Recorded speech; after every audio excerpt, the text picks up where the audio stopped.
Hello everyone and welcome to Agum. My name is Uhlubikazi Njobane. I'm an exercise science specialist and a sports conditioning trainer by profession, but I clearly do have other passions.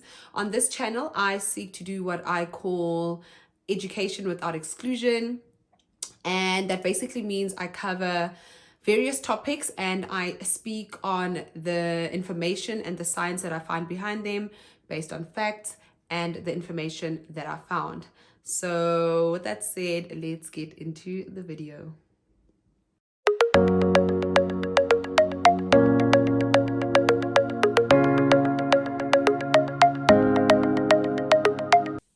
Okay, today's topic will be menstrual products. These are our disposable menstrual products.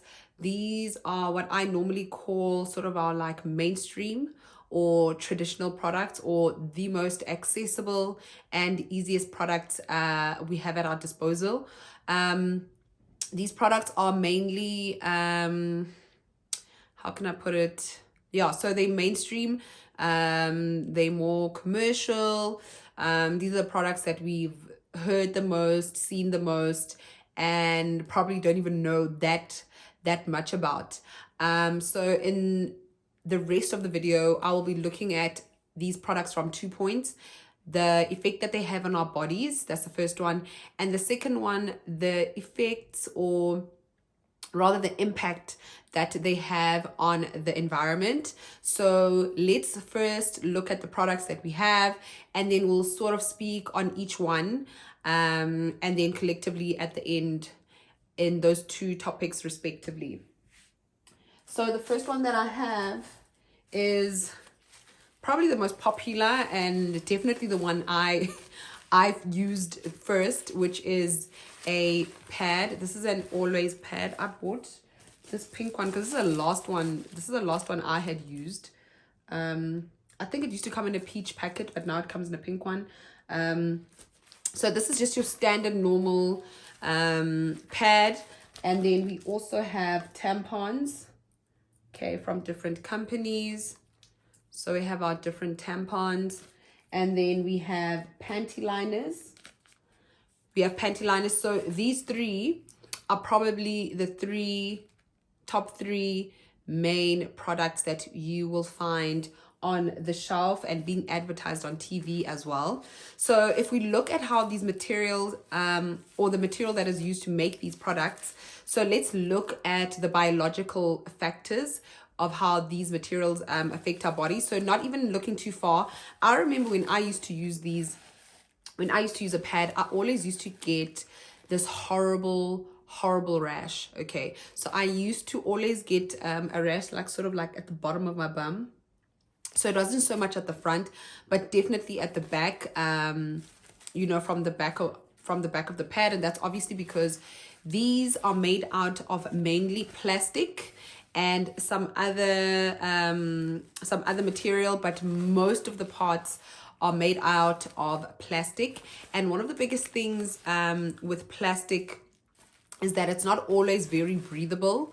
And even at the bottom of the pad, that material right there is not very breathable. So you can understand that if you're sitting and you're wearing this, the skin does not get to breathe, and that's a lot of damage that can happen, or a lot of irritation rather, that can happen to the skin from the pad.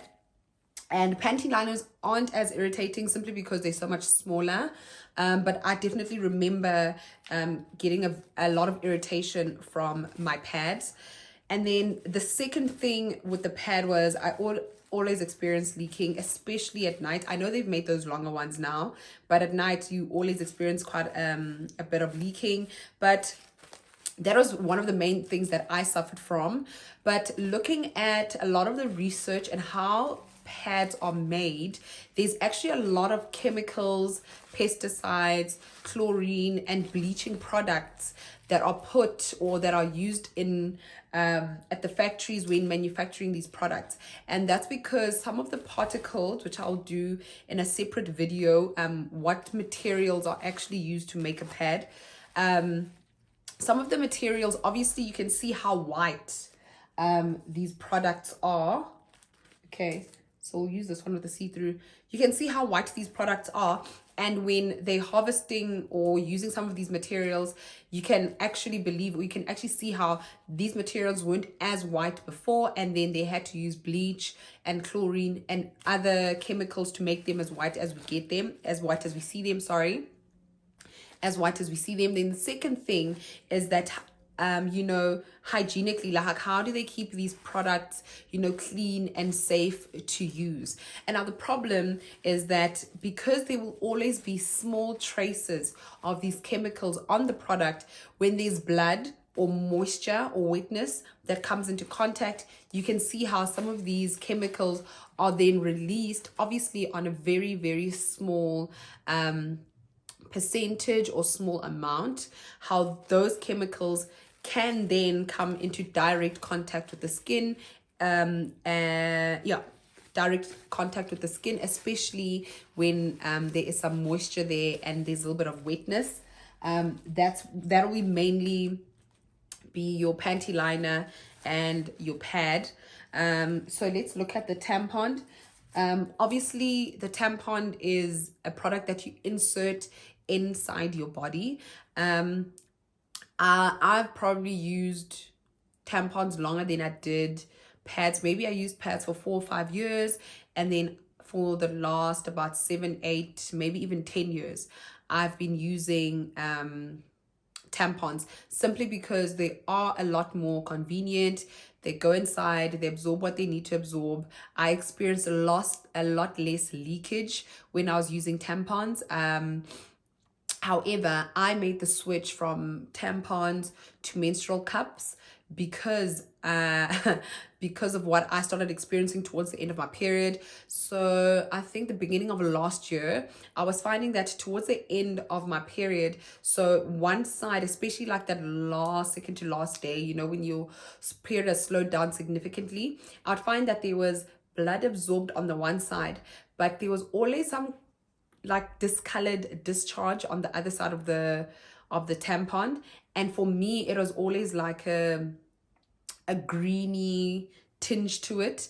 There would be no smell, no foul smell. There wouldn't be any itching or irritation or pain when I was urinating. Just only at the end of my period, I'd find that on the actual product, there would be a discolored discharge. And that's why I felt that maybe the product wasn't safe for me anymore. And then I made that change. Now, if there are traces of chemicals being found on a pad that you just simply, attach to your underwear and you put on, can you imagine how much more of these chemicals you're putting inside if you're wearing a tampon? Obviously, I will still do a separate video, showing some of the information that I found. And when I learn how to edit, I really need to learn how to edit and put in, subtitles and some of the information that I want to put in. Obviously those harmful products. And now, guys, remember that these products are obviously, or these chemicals rather, are obviously found at an extremely, extremely, extremely minute level. This does not mean that they don't have an effect at all. However, I'm not saying if you're using pads or tampons that tomorrow your womb or uterus is going to flare up and cause a lot of problems.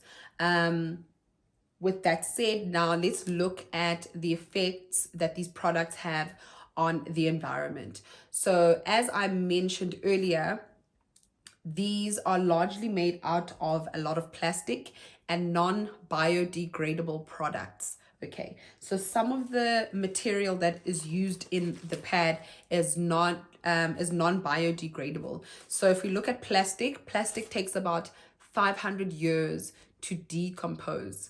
Okay, so 500 years is an extremely long time for one piece of material to decompose. And if you look at the actual pad itself, it actually has a lot of plastic components. If you look at the wrapping that is wrapped on each individual pad, the back of the pad, and then some of the material that you find on the actual pad, and then with tampons, it's obviously the wrapping and the tampon itself. And then with panty liners, it's obviously like, this is paper. This is like some sort of paper. So I think this might biodegrade, but the plastic wrapping at the back might not. Speaking on these materials not being biodegradable. So we all know that our trash gets taken to the landfills, or the landfills, not a landmine. A landmine is the bomb thing, hey. Landfills. So these materials being taken to the landfills, what happens there is that this is where all our waste gets separated, and then it is either taken for recycling, reusing, or these materials are taken to serve another purpose. So one of the first things we can look at is, how are we disposing of these menstrual products? So let's say you are using a pad. How are you disposing of these products? Are you wrapping up your pad in a plastic bag so that someone else that has to ravish through our waste, like the men and women that work at landmines, are they able to identify a pad straight away and see that, okay, this is a pad, or this is a pack that has pads and tampons, let me put it aside, this is not something I want to come into contact with? Or are we simply wrapping them up in toilet paper and then throwing them in the bin? And I will definitely say I am a culprit when it comes to this. When I didn't know any better, when I was in the bathroom, I would just wrap it up in toilet paper nice and neatly. I would make sure that there wasn't any, excess blood on the toilet paper. However, can you imagine if that wrapped up pad goes into the bin and then comes into contact with anything wet or moist? Obviously, the toilet paper breaks away and then it's just left there lying open. And then the next person that comes into contact with that has to obviously see, smell, and, observe your blood, which is cringeworthy. When I discovered that, I literally wanted to throw myself away, because you don't think that far. You just, you're taught to, wrap it up, throw it away in the bin, and then that's it. You don't think of what happens afterwards. So that's one of the biggest things, is that it's absolutely inhumane the way we dispose of them, because there are other people that have to come into contact with these products. And then if we are now to look at the fact that these products take about 500 years to decompose, how long? Okay, so the first pad I probably used is still probably like chilling somewhere there, and is probably not even in its baby stages of biodegrading or decomposing. So you can see the environmental effects that these products are having, because if every month you're disposing of 10, maybe 12 pads, maybe 5 to 10 panty liners, and not even to start, I wouldn't wear panty liners every day, even a few years back, but I know that there's women that wear panty liners all the time. So can you imagine the amount of pollution that these products are causing to the environment? And then considering how long it's taking for them to decompose. This was definitely like a teaching moment for me, and that's why I've become so passionate about sharing this information and putting it out there. And even if you're at the beginning stages where you just throwing away your sanitary pads in a more humanly neat fashion, that's perfectly fine. And then over the next couple of weeks, we'll just look at other options that are both better for your body and so much better for the environment. Okay, thank you so much, guys, for watching. I hope you guys enjoyed this video, and if you guys have any comments, please say something in the comment section. Otherwise, I will see you guys in my next video. Bye.